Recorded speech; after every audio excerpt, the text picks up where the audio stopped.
Hello, everyone, and welcome to Jump Up Supercast, the only podcast on the internet that, for undisclosed reasons, will have to be canceled in 45 days. I'm Will, and joining me this week, Brandon. Finally, I can move on with my fucking life. Ills. I don't have anything to say right now. And Muzamil. I hope we don't have to disclose our financial transactions. Undisclosed reasons. Cool. Okay. No one knows that we have been bought and owned by the CCP for the last 4 years. Yeah, you know.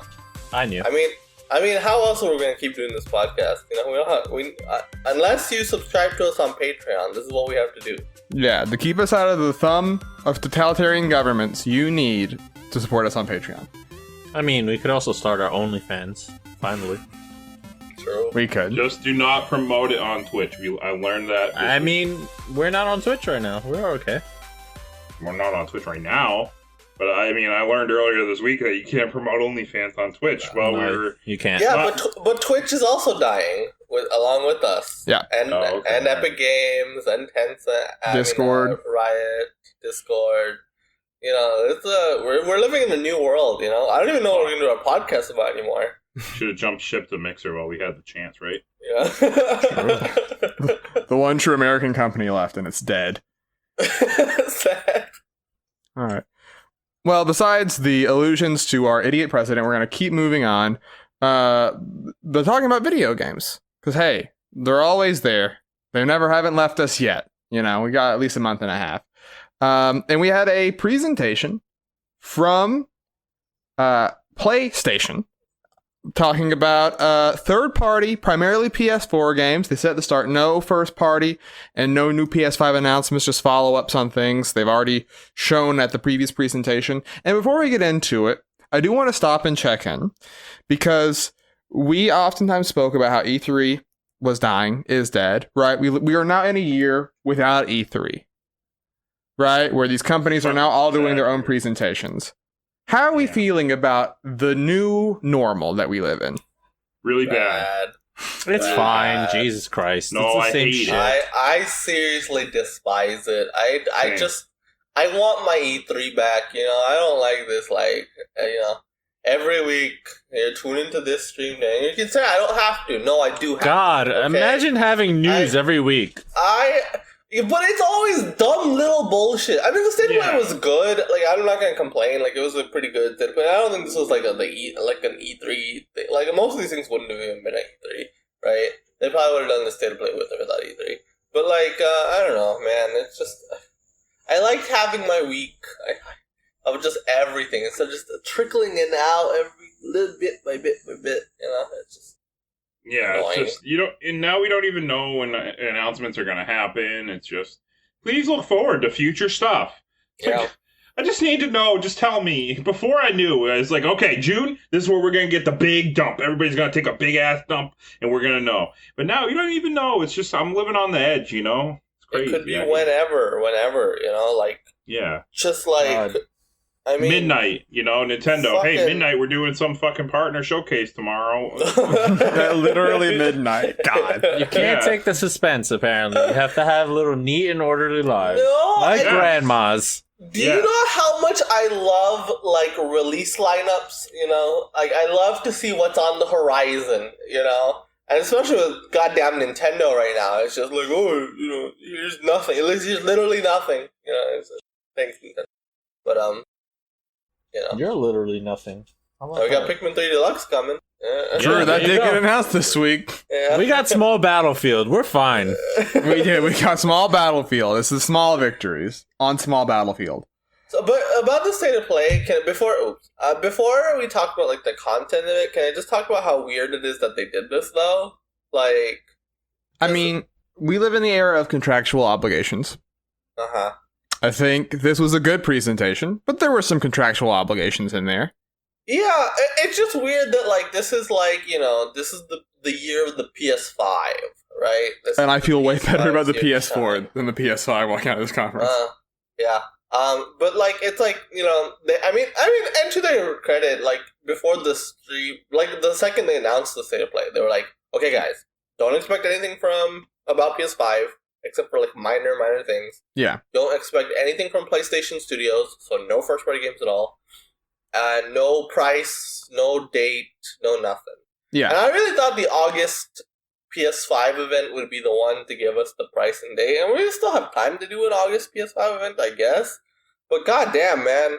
Sony did another event and we still don't have price and date. Like, jeez. Yeah. I mean, yeah, like you said, this was not a PS5 conference, and that will definitely have to come down the line, right? Unless they just decide to tweet everything, which they could, but who knows?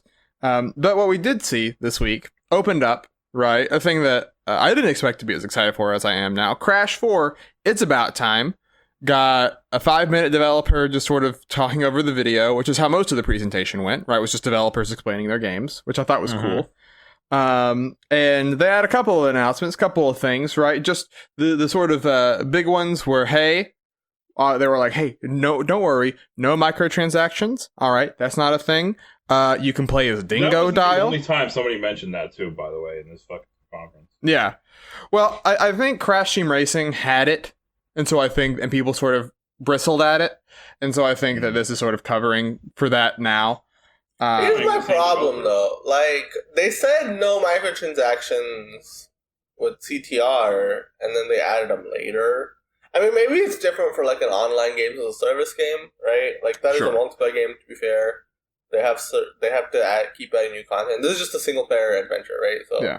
I would hope there's no microtransactions. Yeah, and the stuff that they showed was, like, costumes, right? And it was all cosmetic, it was all costumes, which I don't know. And they all said you can earn those all in the game. Yeah. So, yeah. I mean, but, like, with CTR, you could technically earn everything in-game, and then, like, 2 months later, they added microtransactions. Yeah. So it's like, I don't know, Activision has a bad history with, like, at launch it'll be fine. That way they get the good review scores and stuff, the positive buzz of no microtransactions, and then they'll just sneak them in there.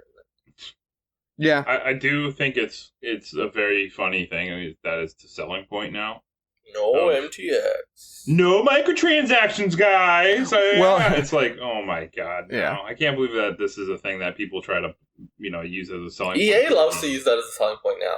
They love to use that. Well, it's everyone that got knocked on their asses about it, right? Like Activision got guff for it with COD a lot. Later on, the Gearbox mentions that with Godfall. And that happened with Battleborn, where everyone made fun of them for Battleborn, and then famously EA with Battlefront 2, right? It was the biggest example of this yet. So they're all trying to save face, while still making billions of dollars. EA is still making literally like $100 to $200 million a year just off the My League stuff and like Madden and FIFA. So they're still doing it, right? It's just in the games that people don't talk about because they're sports games. And that's a different audience. But anyways, back on Crash. Because this looks good. We sound like we're negative. This looks really good. No, it looks friggin' awesome. What did they add? Dingo Dial. What did they add? I was saying, Dingo Dial, which I was like, hey, if there's anyone we want to play as, I love a Dingo Dial. I mean, playable Dingo Dial is really cool just for like the gameplay applications, right? Because it's like, he's got he's got like a little bit of a Luigi's Mansion element going on. Vacuum to him, right? gun. He's got his vacuum gun. And he can hover with the vacuum too. Yeah, except he's a big beefy boy. It's a neat mix, right? Like the big lumbering person, but also they have almost more aerial ability than anyone else. And then inverted mode, which is the like mirror mode essentially for a bunch of levels, but all of the levels have like a weird aesthetic change that sometimes also alters gameplay. So for example, like special attributes and stuff. Yeah. So for example, like everything's black and white, but when you spin, you like sling paint off of you and you color the area around you. That one in particular had such a cool effect to it. Like it just looked cool, you know? And it looked cool, but like I thought like that the point of the paint was to help you move around, but it didn't really seem central to the gameplay or whatever. But whatever. I guess it was a little hard to see what was upcoming until you slung around the paint. I guess is I guess the idea. Yeah. But then there were other ones like you're underwater, so like this futuristic city becomes essentially Rapture from BioShock, right? And you like move differently. That one was cool. Yeah. Your movement is different now because of that. It's cool that like it changes up how you play the level, and plus it's like they just look cool, a lot of them, right? Yeah. Like, so I'm really into and this is a neat way of like buffing up the content, because I did wonder, like, they sold the Crash Insane trilogy for $40, and those were 3 games remade from scratch, right? Mhm. And so just the value proposition of the Insane trilogy was just ridiculous, Yeah. right? And so I did wonder, like, okay, well, this is going to be one game. They have to sell you on this one game. And so I guess their answer is play as Cortex, play as Dingodile, right? See, here's new playable character. And then every level, every Crash level, Crash and Coco level, I guess, gets this funky new look for it. And each one is individual, too, right? So, and that's really cool, right? Yeah. Like, and worth mentioning, by the way, replay value and stuff. Yeah. The inverted levels were actually developed by Beanox, who are the people that did Crash Team Racing remake. So they're clearly keeping them in the family, right? Like all these people that like they've had a bunch of studios sort of get their, find their bearings with the remakes and now are making new games, right? Which I think was smart, and I think it's paying off because this game looks very good. Next up, there was an update for Hitman. Nothing new for Hitman 3 specifically, besides the fact that all of them are getting a VR mode, which is very weird. That seems crazy. we haven't really heard about PSVR a lot this year, right? A lot last year in the state of plays, but this year they've been light on it. So this is sort of the first time that it's come back in a big way in a while. So it's cool. Then besides that, there's an upgraded version of Braid Anniversary Edition's coming out. Which is Braid. It's still Braid, but they've repainted the game, right? Because Braid has a very hand-painted style, right? And so they've redone it.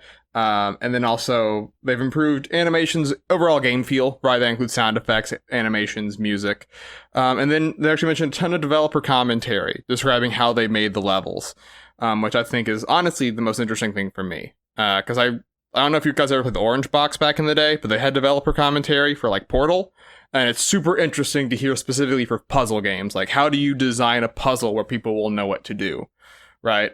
So, I mean, Braid's a big, important game, like in terms of like the history of like indie stuff, right? It was, I think, one of the big first breakthroughs on Xbox Live Arcade, along with like Geometry Wars, right? Yep. Yes.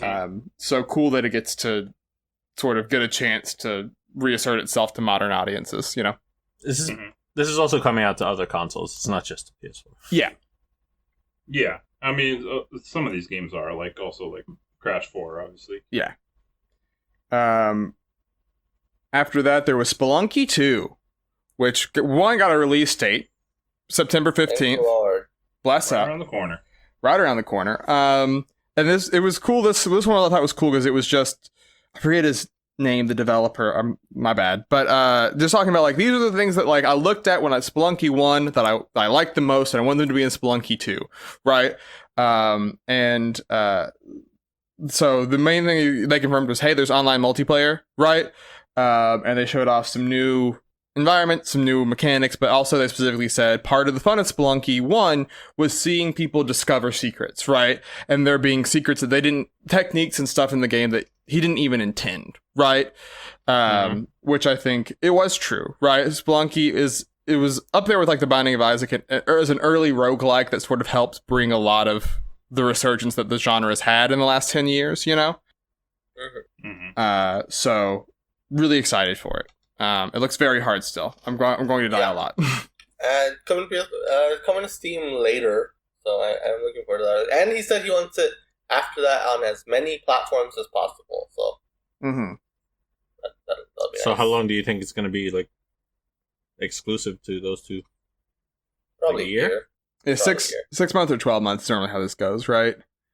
So we'll see. And then there was Control has final expansion shown off, which is called Awe.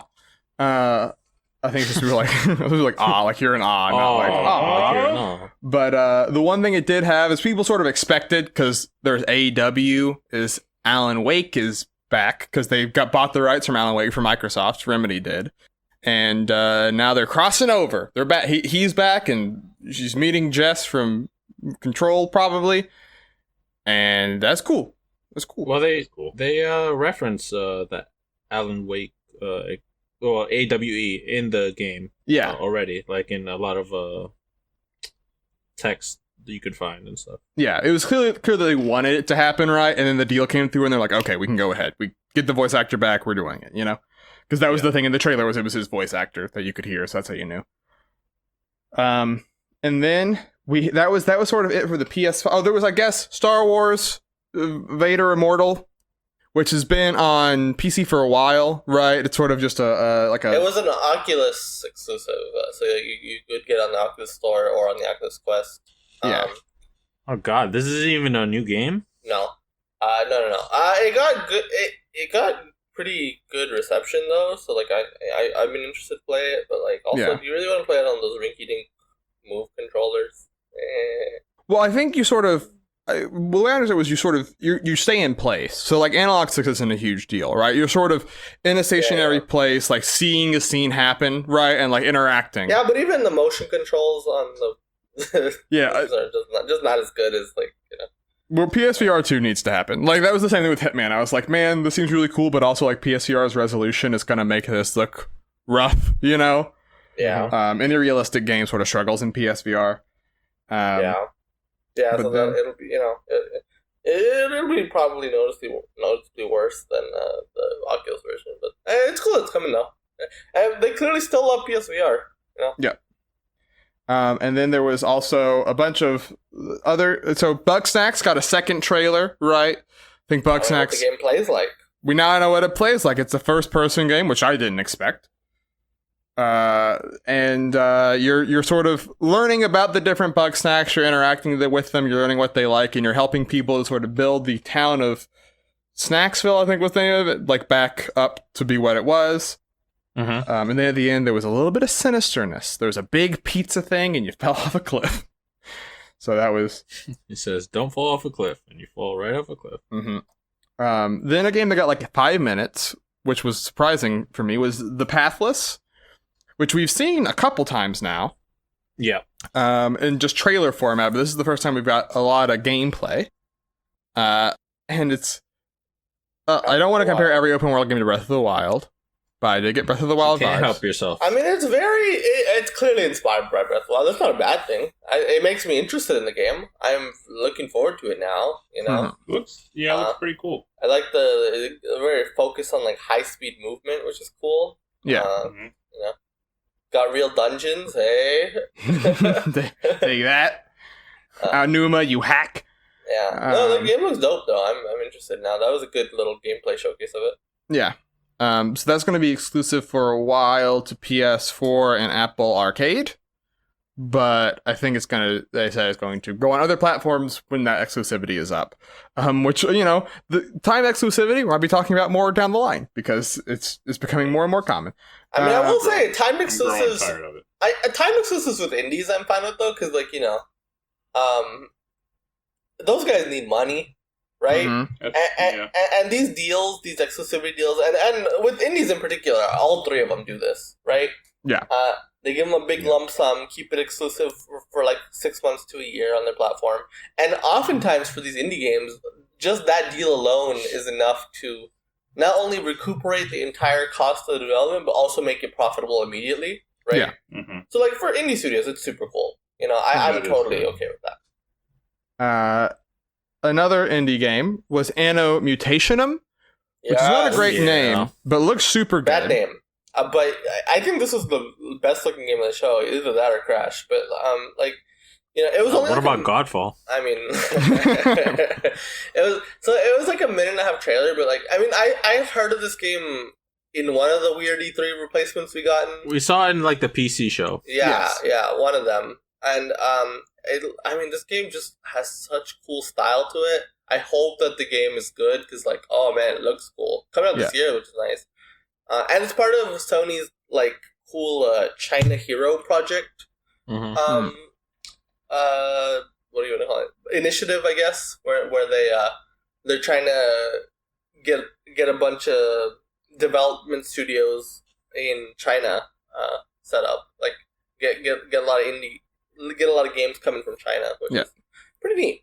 Since we are owned by the CCP, we have to say that is great.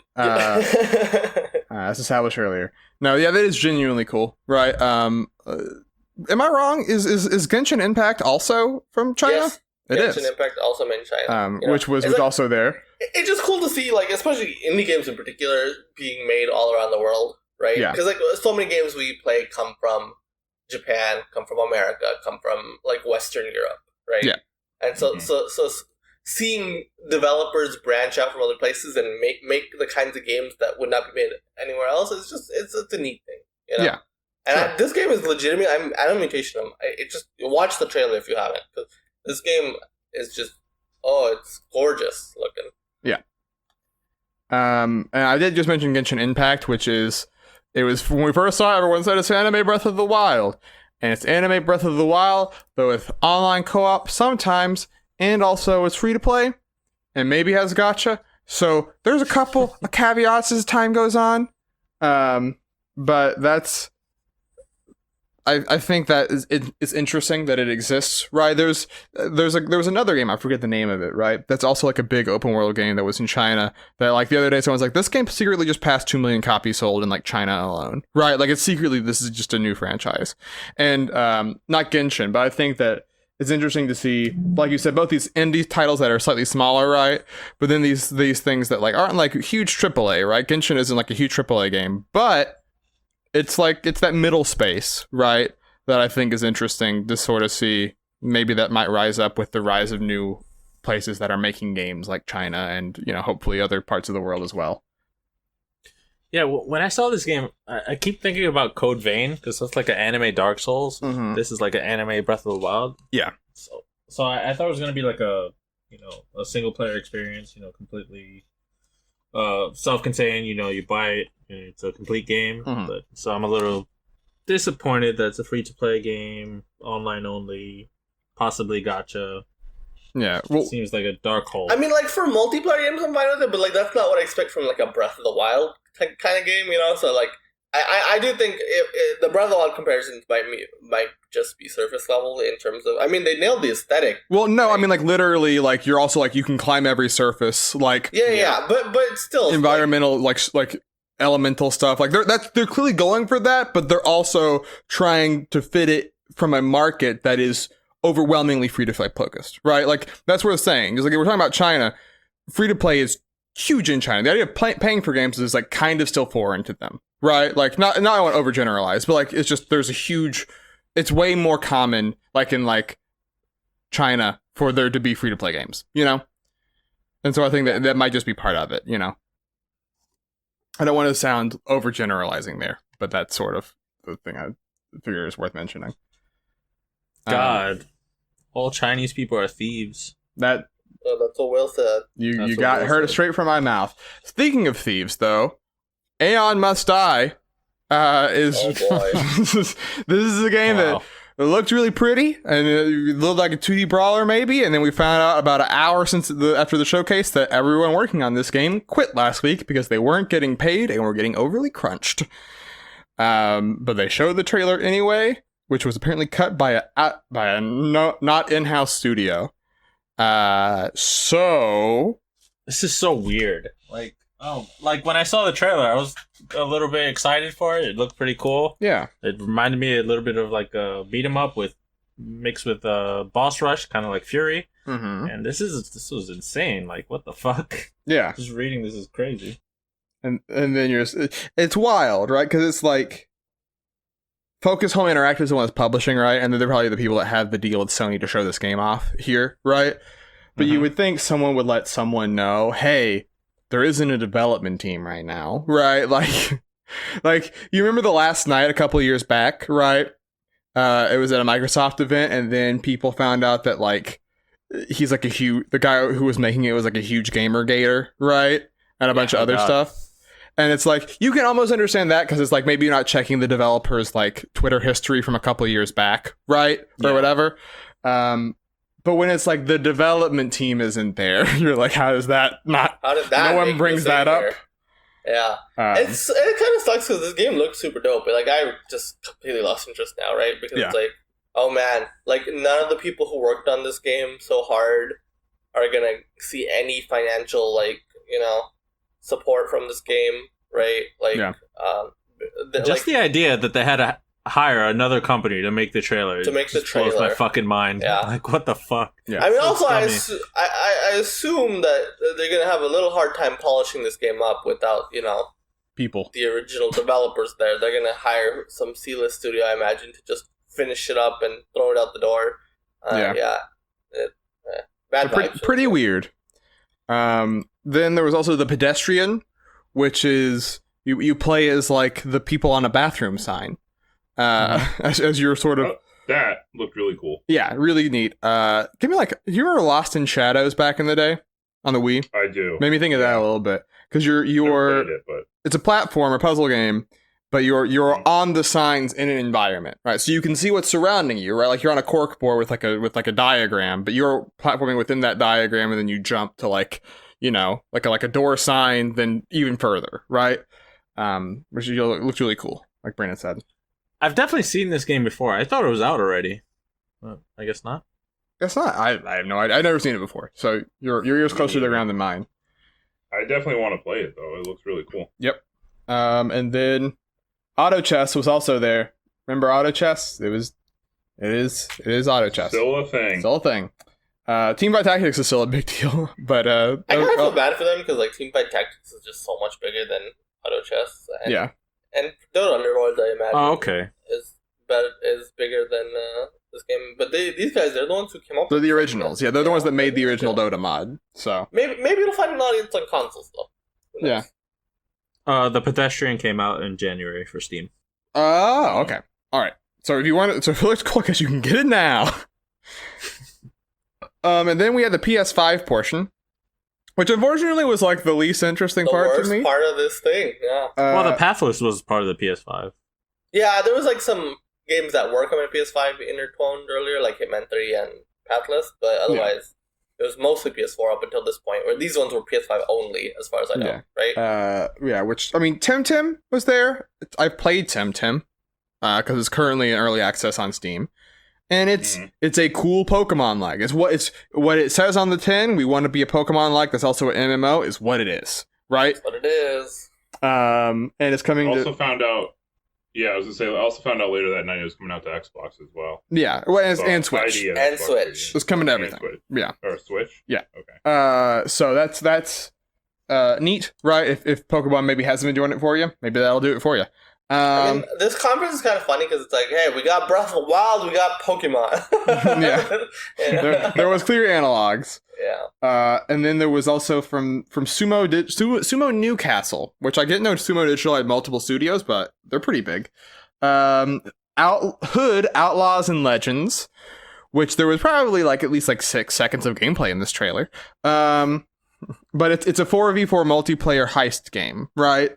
So, some of you are Robin Hood, thieving from the rich, and some of you are, I assume, the people defending the goods of the rich. And I don't know, that it looked Fucking snore. Holy shit. not I exciting. did not like this game. It was Yeah. the least interesting game not named Godfall in the thing. I was just I kinda think like, it was eh. even less interesting than Godfall. Well, we'll get to that. Well, Godfall, because this is the final game we're talking about, and it was the final game on the presentation, got a full 9 We got minutes. here.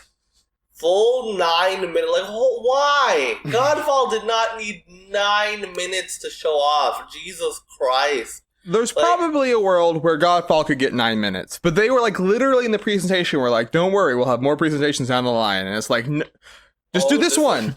This It's is fine. the first of many. Oh my god. Yeah, they got really in depth about the classes. Right, this is what this long sword can do. This is what the shield class can do. This is what the wind blades Hey, can do. this game has light combos. Do you know how light combos work? We're here to show you what a light combo Yawning. does.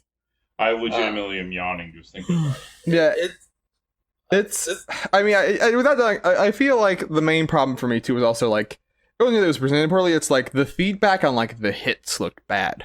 Yeah, yeah. that was my thing. I was like, this doesn't look very satisfying. Mm-hmm.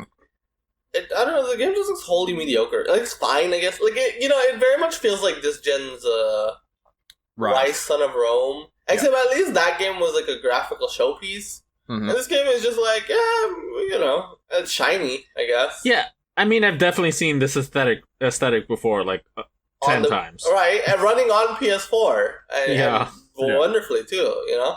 Yeah. I mean, does this even look better than, like, Ghost of Tsushima, you know what I'm saying? Not different aesthetic and all, but, like, you know, in terms of, like, because if it at least had, like, graphics to go for it, you know, you could at least see it being like, yeah, this is what you can do with the power of the PS4. It doesn't have that going for it, you know? It's just like, so it's just all around just a mediocre launch game. Which is, okay, I guess. You need those, I guess. Yeah. But 9 minutes. Slasher. It also felt like this state of play was supposed to have like a one more thing, and it just didn't. You know, it just this was your one more thing. Was Godfall like what? Why? Yeah. So I mean, so that was, but overall, right? I feel like we ended on much like the presentation, the bad part of it, right? But I think overall, it was a cool presentation. It was fun to remember. There are games coming out this year. A lot of these games are coming out this year, you know? Yeah. It was a good showcase for the PS4. Like, most of it was cool indie games, but hey, I love cool indie games, right? Yeah. Same. And that's stuff we've been asking for Sony to highlight in State of Play more. So, you know, totally good. I'm mostly positive on this presentation. It was literally until we got to the PS5 part where I was like, where I started getting sour on it. But otherwise, like, I was pretty, like, there's a lot of games now that I'm like, okay, they're on my list to check out. And, like, games like The Pathless, you know? Like, I'm just like, hey, you know, I'm going to keep an eye out on this. So. Yeah. I was sports entertained. Name your favorite game from the presentation. Go. Well, Crash 4. But Crash 4, yeah, I agree. But outside of Crash 4, let's say The Pathless. Because Animal Mutation I was already looking forward to. Now more people got to see it, which is I'm glad about. But I was already excited for it, personally. But, so I'm going to say The Pathless is my second. I think I'll give it to whatchamacallit. Well, the Splunky 2, right? That's going to be a good video game. If it somehow messes up, I'll be shocked. You're just saying that because you picked it for Fantasy Critic. No, well, yes, that too. Feels good. You know what else is feeling good right now? Nintendo is feeling good because they had their quarterly earnings report, baby. Yeah. And PlayStation also did. PlayStation, we won't go into as much because they don't give as many numbers, but they had their best quarter ever for PlayStation. They're killing it. Nintendo also COVID-19 bump for both of these companies is it's powerful. It makes you think. People are Nintendo released COVID. No, people are buying video games right now, you know? Maybe because there's nothing else to do, but man, people are buying video games right now. Welcome We're to the not party, losers everyone. Anymore. We're part of the cool crew. Yeah, welcome to the party. I mean, it's worth mentioning, but the story of the year, basically, if we're being real. Sorry, The Last of Us 2, you were very good, I'm sure. But Animal Crossing is huge. It's huge. It's so big, right? 22.4 million units in less than 4 months from release, which puts it past every Switch game not named Mario Kart 8 Deluxe, and it's like nipping at Mario Kart 8 Deluxe's heels. Like, it is almost certainly going to pass fucking Mario Kart by the end of the year, you know? Which is the fastest selling Mario Kart game ever. Yeah. Like, that game is going to end up being the best selling Mario Kart game. And I don't know lifetime which will be the best selling game between Mario Kart and Animal Crossing, but the fact that Animal Crossing is in that conversation, the fact that there very well could be a world where Animal Crossing is the best-selling game on the Nintendo Switch. The platform that has seen the best-selling entry of multiple Nintendo franchises, right? Is like, I mean, it's mind-blowing. You cannot overstate how big of a deal Animal Crossing New Horizons is, you know? Like, to sell 10 million copies from April to June, the slowest quarter of the year, yes, it had the COVID bump, and you'd be foolish to not mention that because that's obviously a huge, huge part of it, right? But, like, the game's performance is just mind-boggling. Like, we have not seen, straight up, the last time we saw a Nintendo game perform the way Animal Crossing is fucking Pokemania in the 90s with Pokemon Red and Blue, you know?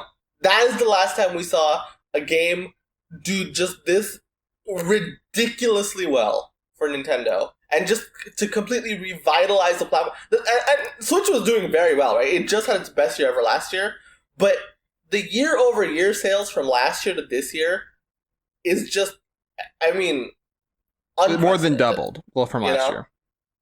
Fucking crazy. Aren't their profits up like 400% or some shit?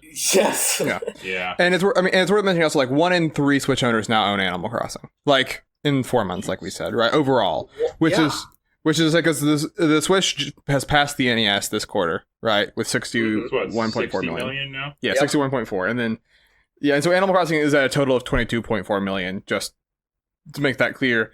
And then everything else has sort of also just gotten, with the rising tide, everything else has done well, right? Like, Zelda's past 20 million, which, like, is, like we just said, Zelda's never passed 10 million before, really, right? Like, only if you combine the Wii and GameCube versions of Twilight Princess, right? Then it Zelda gets didn't just pass over. 20 million. Huh? Zelda didn't pass 20 million. With the Wii U version, it did. If you combine it with the Wii U version, Okay. And funny thing about Breath of the Wild is that, like, sorry, I don't want to go too long on this, but it is crazy that, like, Mario Odyssey is already the best-selling 3D Mario game, and it's not even close, right? But the fact that Breath of the Wild is doing more than that, right? Is doing more than the equivalent 3D Mario game, which has never happened before, but it's doing it on the platform where 3D Mario is doing better than ever, right? That is just shows you just how ridiculous Breath of the Wild is, you know? Yeah. Like, it was, I mean, that game is, this quarter it sold more than Smash did, you know? Just barely, but still, you know? Like, Breath of the Wild, that is a game that doesn't go away. It just keeps on. Poor Smash. 19.9 million. It's so fucking 19.99 million. God. I mean, that was through July, right? So it's definitely there now. Right? It was in till reality. June 30th. But, like, you know, they couldn't ship 0.01 million more copies. Yeah, Come on, Nintendo. Oh, man. So that's the quarterly report, right? I think Pokemon's, 18 million now? Yeah, third best-selling Pokemon games ever. Behind only... I think Diamond and Pearl. So it's on pace to probably pass Gen 2, I think, which is 20-something million. Yeah. And then Red and Blue is just untouchable. But, like, yeah, it's which probably... is what, like 50? I think it's like 30-something, 35, something 30 like that. something? Yeah, unless you count. It's probably untouchable, yeah. But still, I mean, it's probably going to pass Gen 2 at this point, which is nuts. Yeah, and games?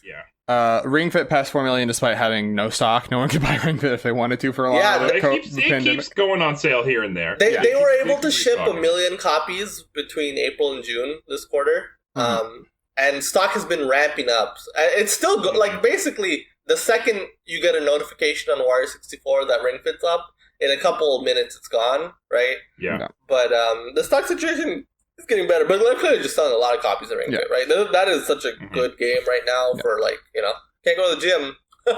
Yeah, that's true. Yep. And then, like I said, that's the quarterly earnings report. There it is. Wait, I want to point out something. Okay. I want to call out that motherfucker on Twitter that tried to tell me that Last of Us 2 sold more than Animal Crossing. Take that guy on Twitter. We got him. I mean, I will say about Animal Crossing, though, that, like, they did mention also that 50% of new Switch owners in that quarter, the first game they booted up was Animal Crossing, you know? So, like, the Switch's momentum, like, is driven by COVID, but it's also, like, very much, like, and Animal Crossing is obviously also driven by COVID, but, like, the people are picking up the Switch particularly for this game, you know? So, yeah, I don't know. Animal Crossing, it's perfect timing, really, to have that kind of game in this kind of situation. Like, yeah. They couldn't have planned it any better. And for sure, it came out literally, I would say, not even like the perfect time, the perfect weekend to come out, right? Like, right when things really started getting serious. The NBA shut down, like, the day Animal Crossing came out or something. Right? Yeah. Like, and so that's when people started getting worried and stuff, and, you know, it just came out at the perfect moment. But I do think it's also big. Animal Crossing was always destined to do really big numbers on Switch, though, right? It's just COVID has just accelerated that, of course, right? Yeah. Like, I mean, even games like Grounded, like we mentioned last week, and games like Sea of Thieves, right? Or even a game like Fall Guys, which just came out, right? I think benefit from the hangout nature of them, right? Yeah. Like, they're not like competitive. They're not like, oh man, like you gotta know what you're doing. You know, you sort of like, oh, I'm just hanging out, right, with my friends. Just hanging out with your friends, yeah. And so those games are perfect for this time. But, like, I don't know if you know this, but Fall Guys is very competitive. It's deeply competitive, but if you get too mad, you're a dum-dum. Sorry, Mizuno. But that is, so there it is. That's the state of the games industry on the whole. One final story, which sort of just ties into a larger thing that's been talked about this week. The Avengers game has announced, hey, guess what? We're adding Spider-Man, and it's only on PlayStation. 2021. And it's only on PlayStation. Which got some ire, I would say. Some people were angry, right? Excited. Yeah. A violent Sony is back. I love it. They're violent. They're letting you know. They're using their the console wars are heating up.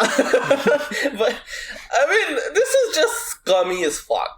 Right? Let's just say it. It definitely is. It is like locking out a character permanently from the other versions, especially one as prolific as goddamn Spider-Man. Right? Mm-hmm. Like, and Xbox doesn't get anything either. Like they don't get anything. They confirmed that this is the only console. Xbox and PC, both, right? Like, you know, quite frankly, if I don't have a PlayStation 4, I don't want to buy this game. Or PlayStation 5, I guess. You know, just straight up, I don't want to buy this game. Because why the fuck would I want to buy an Avengers game without Spider-Man, knowing that there's another version with Spider-Man? You know? Yep. I mean... Because I think also part of it is, so this game, right, there's a beta going on right now. I haven't read impressions. Maybe the impressions are really great, right? But this is like a loot-based game, but it's launching with 6 characters, right? Yep. Which is, you know, the fewer characters you all have, the more one missing feels there, right? You feel it. Yeah, like, you feel it. Like, even in Marvel Ultimate Alliance 3, like, didn't have Spider-Man, it would be like, oh, that stinks, but there's like 40 characters in that game, right? Because they're all very simple, you know? This game is like, we're going to go with 5. Did have Spider-Man, and it had 4 Spider people. Yeah, it did. This is like, we're going to go with the base Avengers from 2011, basically. And the least interesting Avengers. Yeah, the least interesting crew of Avengers, to be honest. And that's it, right? And then suddenly, like, oh, also Spider-Man. And you're like, well, what? Hold on. You can't just throw that in there, right? And act like it's not a big deal. But, I mean, this is just... This has led to reports that just Sony is looking at doing this more in general, right? And they've been targeting 3 companies in general, which is Bethesda, Capcom, Square Enix, right? Which Avengers game is Square Enix, and then you may remember Ghostwire and Deathloop, which were both at the PlayStation conference, are both also timed exclusive for PS5. That also have no reason to be exclusive, but are timed God, exclusive. is Spider-Man coming to Deathloop? What the fuck? Well, those games just straight up not coming to Xbox, which is hilarious. And they have no reason not to come to Xbox, but you know, that's Sony. They're timed exclusives? Yeah, they're timed exclusives. I don't know if we know. I don't actually know if we know the details of their exclusivity, but we do know Sony bought out the exclusivity regardless. Yeah. But Spider-Man seems permanently exclusive, which fucking sucks.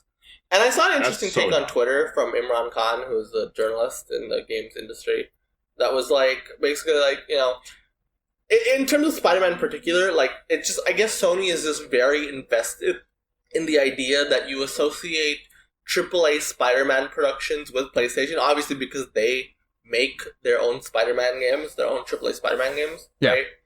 And so they want that association of Spider-Man to be with PlayStation, right? But, like, a multi-platform game like this, like, should not have this. Like, it's so irritating that Sony can just dump a huge truck of money at Marvel and make this happen. You know, it just sucks. It just sucks for anyone else who's interested in that game, and generally, like, even like this overall strategy, it just sucks. You know, if with Resident Evil they're paying them to make like a VR mode for RE8, that's fine, right? That is something that you can only do on PlayStation. That makes sense, right? Yeah. Like you are specifically funding a thing that wouldn't have happened otherwise, right? Yeah. But when you're funding things that, like, I mean, because Square Enix is doing Avengers, right? And we can be honest. I mean, a lot of the rumors right now are that FF16, that this is going to happen with FF16. Yeah, I was going to mention that. It happened with 7 Remake earlier this year. Yeah. Right? A game like Final Fantasy that is going to sell 10 million units, right? It doesn't need financial... They're not like this small little indie studio of, you know, we're taking a big financial risk here and we need all the money we... No! It's fucking Final Fantasy! It's gonna be profitable as fuck! This game has no reason to be exclusive! Fuck off, Sony! Fuck off, Square Enix! You know? Like... It just... This whole situation sucks ass. It's not good for...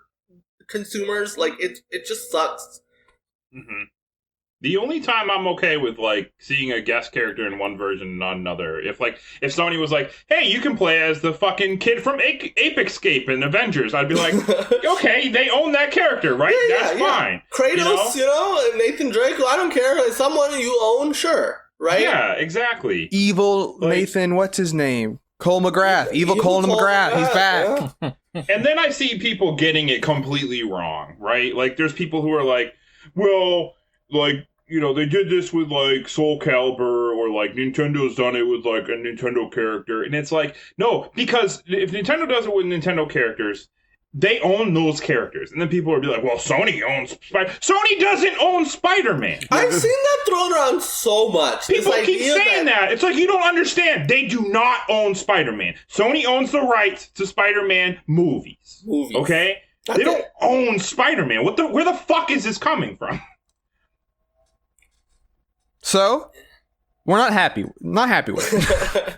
No, I'm just tired of people saying the wrong shit. They're spouting that like it's a fact when it's completely fucking incorrect. But so to their credit, Sony has been so smart with, like, you associate Spider-Man. Everyone thinks Spider-Man owns Spider-Man. They tricked them. They tricked everybody. Because they do. Not everybody. Because they trick us, but but because they do own the movie rights, right? That is something. And when there was that big square off with Sony and Marvel, right? I think that's what everyone sort of thought. Oh, okay. So But and then even though they don't own the game's license, right? The fact that Sony does publish a AAA Spider-Man game, right? And the fact that Spider-Man is the premier first-party launch game for their upcoming generation, for their upcoming new console, right? It's not hard to see why people would then connect the dots and think, oh, I guess he's a Sony character, but he's not. Yeah. No. It's not that hard to realize. Yeah. You have half a fucking brain. Well, yeah. Okay, I'm calling people out. So there it is. That's the news. We ended heated, right? We'll see if that heat continues on in the list. The list. Follow along in the paste bin below, as every week we add a game to an ever-growing list of 203 video games. Last week, what was added? Brandon added Life is Strange. Brandon did have Life is Strange. And we had a conversation about it. It got a 73 on the list. Some people have mad. Yeah, I was say some people have disagreements. I'm angry. This week I'm adding, I believe. Yeah. Mm-hmm. And so I feel like I'm having a stroke. I could have sworn we have added Little Big Planet in the past, have we not? I think we tried and we didn't have enough people. Okay. What happened? All right. Well, then we probably won't have enough people again. So or didn't Muzzy want to add it? I wanted to add the first one, but only people had played the second one or some shit. Yeah. Something like that. That's what happened. Well, I had a backup. Know that I wanted to add a non-Nintendo game, but instead we're going to add Captain Toad Treasure Tracker. Ooh, hey, good game. Captain Toad Treasure Tracker is a Mario spin-off in the truest sense of the word, because in Mario 3D World there was a couple of these little diorama levels where you play as Captain Toad. He can't jump, right? And they said, hey, he's getting his whole game, baby. Captain Toadette also there. There's a lot of levels. Now it's a whole game. They sold for $40, which is actually pretty, Nintendo doesn't do that much for their console releases. Sometimes. But they, this was a really cool thing, because when I first played those levels in 3D World, I thought, man, I really love to see them expand on this in like a 3D World 2. I never expected it to get its own game. But there was a lot of value out of this, right? There's a real, in terms of like that core idea of just you're playing as this character in this level that you sort of are observing and can spin around and look at different angles of, right? And then obviously just the idea of playing a game in a Mario universe where you can't jump so changes how you approach everything about it, right? And so there was just a lot of really neat puzzles throughout the game, and actually a lot of really cool gamepad integration, genuinely. There was parts where you were seeing something on the gamepad that was from Captain Toad's perspective, and then you were also seeing the overall world on the TV, and you would have to use both to sort of be able to 100% a level, right? We're not going to rank the Switch version. Yeah. Isn't that the definitive version? The Switch version has that stuff in it. You can still do that stuff. It's not just a picture-in-picture, right? Mm-hmm. No. It's like you can like zoom in and out basically now. Oh, okay. On the Switch version, and there's they added a middle ground between the two, so you can kind of balance. And it actually, I thought this game would be impossible, like to do justice to like porting it to a single screen, but they did a good job. Like the game is still stellar on the Switch, except the Odyssey levels are a lot better than the 3D World levels because they're actually designed around the gameplay of Captain Toad and not just transplanting levels from a completely different type of game into Yeah. So, I mean, the 3D World ones are like a novelty, right? Whereas the Odyssey ones, I think, are genuine additions, you know? just yeah.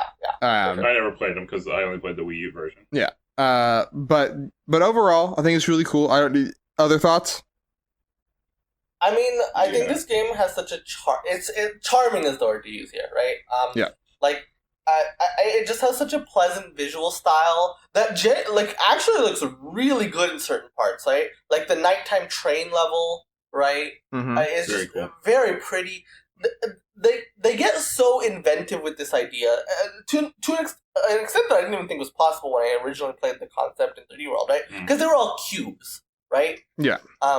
They were all little cube dioramas, and they much more expanded, like, the way that these levels can be created, like, to an extent where it's just like, you know, every single level, it has the thing that I think the Tokyo Nintendo team is so good at, right? Where every single level is just completely different from the other one. It's brimming with creativity, and they love to do this thing where they utilize a concept and use it throughout the level and then completely scrap it, right? And move on to something new with the next level, right? It executes that so well. The game is deceptively long, right? Like you would not think a game like this they could fill out, but then they have 3 little stories in one. You know, you think the game ends, and then hey, book 2 opens up. It's right? true. Now you're playing as Toadette, saving Captain Toad. What a fun little reversal, you know? I don't know, this game is just, it's so pretty, the music is just fun, like, I really adored this game. It's such a great concept. There's no real flaws with this game, right? It's not the best of the best or anything, right? Like, this not, but it's... What it sets out to do, I think it does very, very well. It just executes on that so freaking well, you know? Yeah, very good, clever level design. Oh, yeah. Like, you know, the level design is so clever. Yeah, it gets you thinking. It keeps you engaged, and like you mentioned, I really love the music a lot. It's just a fun playthrough, man. I think, you know, I didn't find myself when I first got this game. I didn't find myself being like, oh, well, you know, this is a game where I'm gonna try to get everything. I 100%ed that fucking game. I did. I just was like, I want to get everything. It was just really fun. I liked the challenge of collecting everything in the game and, you know, figuring out, you know, every level and how to get everything and play it out. And I just, I had a lot of fun playing it. You know, if one thing, it wasn't really like super challenging at any point, really. Right. Even 100%ing it, I don't think is like that much of a challenge. But it's still, it's really fun. It's just a game that you could just give to anyone, I think. And it does a great job of like just inherently going in, you don't have like high expectations, right? But it manages just pleasantly surprise you throughout the way, right? Yeah. In kind of ways that you don't expect, and it for that, it's just, I don't know, it is a very underrated little gem in the Wii U library, you know. Even in the Switch library, even more so, I guess, because you know it's even more ignored because of how many stellar games are on the Switch. But yeah, and it's like I thought about rebuying it for the Switch, just you know, because more and more I want to yeet my Wii U out the window. But you know, I don't know. The other thing was I just couldn't really justify buying it again. Yeah. It is a good game, but I just, you know, 100%ing it, it's like, okay, Odyssey levels, I don't know if that's enough for me to rebuy it, you know? But it's a good game. They did that DLC for $5. Did they add it as DLC for the Wii U? No, there was they added new DLC to this game. They did. I forgot about that. That was the weirdest Oh, thing in the yeah. world. Yeah. I forgot that was a thing. So there's even more content now. Yeah.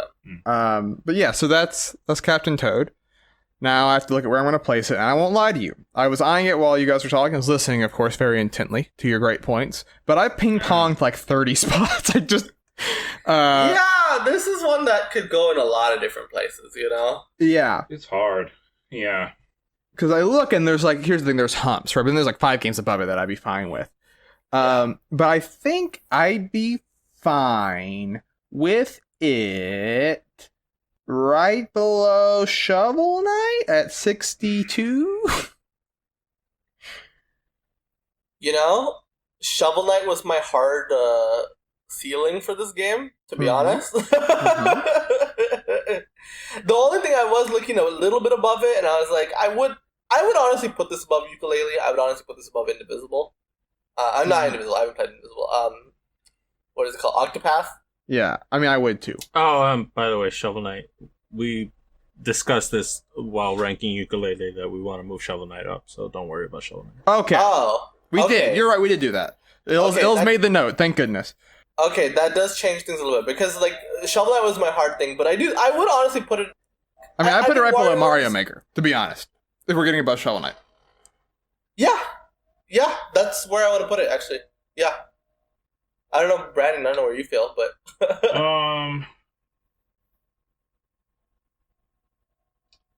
yeah, I guess. I mean, I guess I can see it being above Ukulele and Impossible Lair. Ukulele and Impossible Lair, I like that game a lot, but it's so fucking hard at the end. Yeah. Yeah. Hey, they made it easier, but even then, it's so fucking hard. Yeah, I'm okay with that. I mean, I might put it under Tomb Raider 2013 if it's me, but yeah, I think Tomb Raider 2013 is a very, very, very good video game. So, I mean, all these games are good around here. Yeah. Yeah, this is a good area to be in, you know. But yeah. I would put Captain Toad above Tomb Raider though, personally. I will say, I did play Tomb Raider 2013 twice, and I didn't do that to because when Tomb Raider 2013 got ported to the Xbox One, I did play it again, and I can't say I did that when Captain Toad got ported to another system. So that will be, I'm gonna say under Tomb Raider, but if you guys outvote me, you do. But that's where I'm gonna say. I'm pro above Tomb Raider. Yeah, I think so too. Okay. No, I get where you're coming from, Brandon. Look at this though. Captain Toad has defeated Super Mario. Right there. So 59 the Super Mario Brothers, but Captain Toad's beating them. Captain Toad is above a there's couple Mario more. games above Captain Toad. Yeah, but it's above 3D Land, and it's above Sunshine, and it's above Super Mario Brothers. You know, good for Captain Toad. You know. All right, so there it is at number 50. Spoiler alert! It'll be above 3D World. Ooh, I don't think that's gonna happen. I'm kidding. I'm joking. I was about to say, good luck on that one, Brandon. I would put Odyssey below it. Fucking what? He said put Odyssey below it because he's a dum-dum. All right. I also wouldn't agree with that. Surrounding Captain Toad, which is number 55 on the list. At 54, Okami. 54, Super Mario Maker. 55, Captain Toad Treasure Tractor. 56, Tomb Raider 2013. And then 57, Ukulele and the Impossible Lair. I said Treasure Tractor. He's not. He's a tracker. I did notice that, but I wasn't going to point it out. It's just that Southern boy charm coming through. That is the podcast. That is the list. Well, thank you all for listening this week. We're doing stuff, right? So we should probably talk about the things that we do. And he wants to give the final phrase. I want to take us out. You always want to. I always want to. All right. Jump Up Supercast. We are on twitter.com/Jump Up Supercast, where we post whenever episodes go live on Mondays, and Jump Up Supercast game clubs that go up every other Thursday. There's one right now you can listen to. What's the game? Haunting Grounds. That is where they talk at length for a game they've been playing. You can listen to hear what they have to say. They, like I said, they go in depth. You can hear where they put it on the list, so that's important for the lore, of course. Among other things, we also have a Twitch channel where we stream. Sometimes we've actually streamed several times in the last week playing Fall Guys together. So if you want to see Told us you, by the way. scream, Told you. I promised last episode that we were going to stream it. I followed through. lock it in. Brandon's a man of his word. So there's that. Besides that, we have a YouTube channel where you can also catch the episodes when they go live, if that's where you prefer to listen. And we also have a Facebook and Instagram where we post at times when things are happening. And that's generally it. We'd love if you would follow us on your platform of choice and also rate us 5 stars on wherever you're listening. That would mean the world to us. But now, Muzamil, you, simply by asking, have earned the right to a final phrase. Will didn't let me talk about Pikmin 3 Deluxe, okay? And I have thoughts on Pikmin 3 Deluxe, okay? Number one, why the fuck is this coming out in October? Is Pikmin an October game? Do you like Halloween and you think Pikmin? No, it makes no sense. What is the logic in this, Nintendo? Okay, it makes no fucking sense. Number two, now it's on Twitter. God damn it, directs are dead. Nintendo just drops things on Twitter. Number three, it's coming out 3.5 months after Paper Mario. What is this, Nintendo? What's going on? I get it, COVID-19, I understand. But, there's a long gap between releases, And number four, this game, I will give it credit. I've been pretty negative on this whole spiel, but, they're adding a lot. But also, why? Why are you adding so much to Pikmin? It makes this is a very full-featured game. It's an underrated I think it's one of the best Wii U games, actually, right? But, New Super Mario Brothers, you just shit out, hey, here's the game in Luigi U, right? Donkey Kong is the same game, and you add a new funky mode. This game's getting a side story with Olimar and Louie. They're adding a Piccolopedia for each captain. They're getting a whole. You can play the story mode in co-op now. How much work did that take? Why is Pikmin getting all this effort? I don't it makes no goddamn sense. Nothing about this release, from the release timing to the additions, nothing makes sense about this game. We gotta start adding time limits to these final phrases. Jesus Christ.